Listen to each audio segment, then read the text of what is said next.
One of the things we do really well in my family and in my business is we understand how to plan. We put a plan together. A plan is simply taking us from here to there in a period of time. It's taking us from A to Z over a period of time, and it doesn't matter. It's a plan with where we want to be with our finances, a plan where we want to be in our business, a plan where we want to be this quarter. We just planned our quarter out as a team, and the plan helps us understand how to go from here to here over a period of time.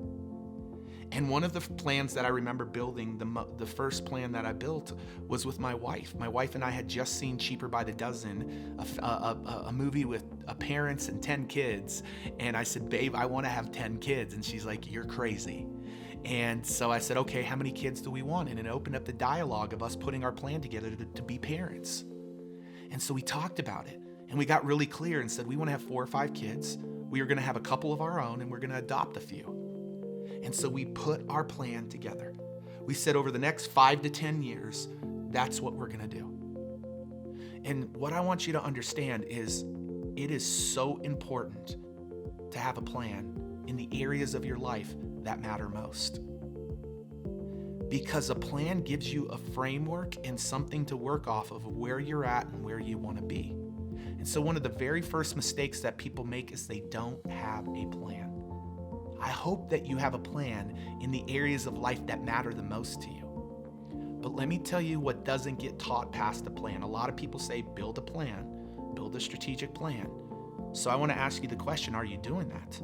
But nobody begins to go further when crap hits the fan or things don't go according to plan. What do you do in the midst of that?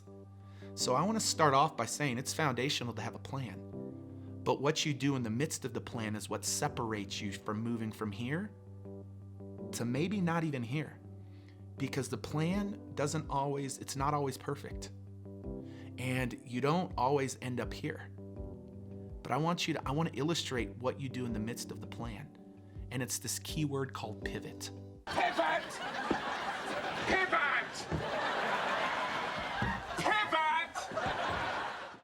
You have to pivot in the midst of your plan because the plan is not always going to turn out perfect.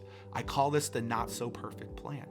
Because as we were on this journey from no kids to 4 or 5 kids, and we mapped it out, we knew what we wanted, all of a sudden the plan begins.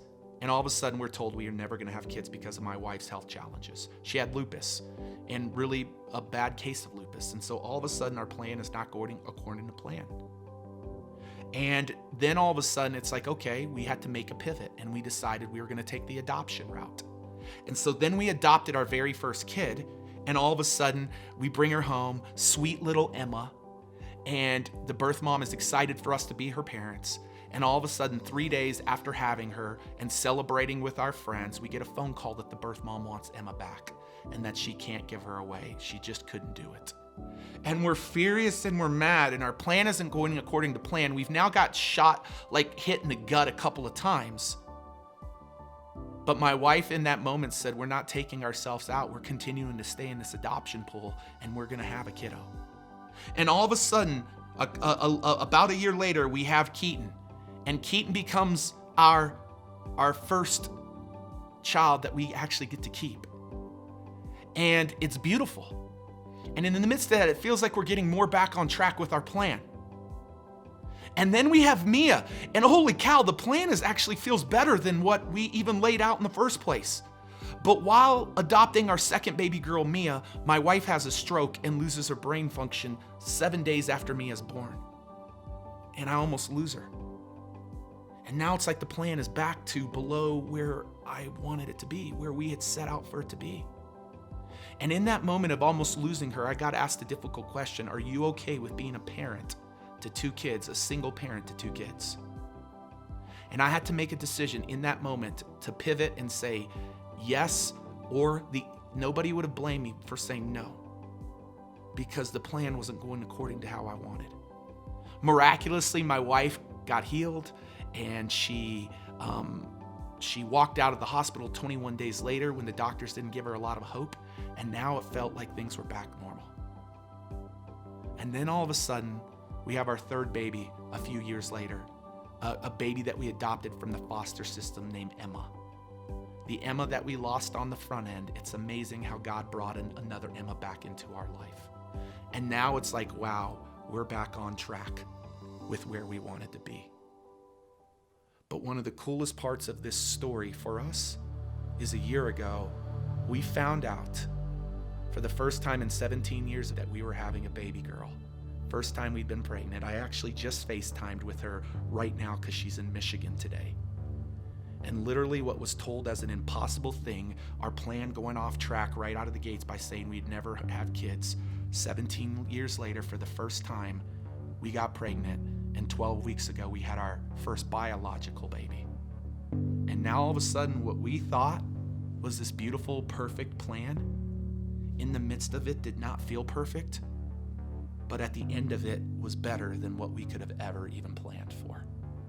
And so listen, here's what I want you to know. Yes, putting a plan together is incredible, but it's not going to be linear. And it's not always going to turn out how you want it to be. But it's what you do in the midst of it and how you pivot through it that gets you to the end of it. And a lot of the times, it ends up better than what you even thought it could have been. Not even how you thought it could have been on the front end, how it felt like it was going to be in the midst of it with all of the ebbing and the flowing. So here's what I'm asking you to do. Put a plan together. Put a plan together in some area of your life. Something simple, like saving $10,000 or saving $1,000 or losing 10 pounds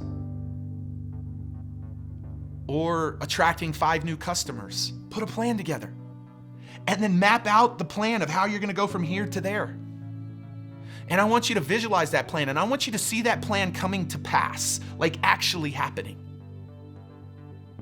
But then the second thing I want you to do is I want you to contrast some of the challenges and obstacles that could come your way in the midst of that.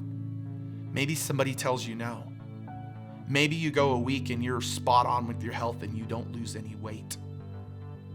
Maybe you get an unexpected bill that sets you back from being able to save what you decided to save. I want you to see that. And I want you to see those challenges along the way that will come your way. Not if, will. And I want you seeing yourself being able to pivot because what you're going after is so important.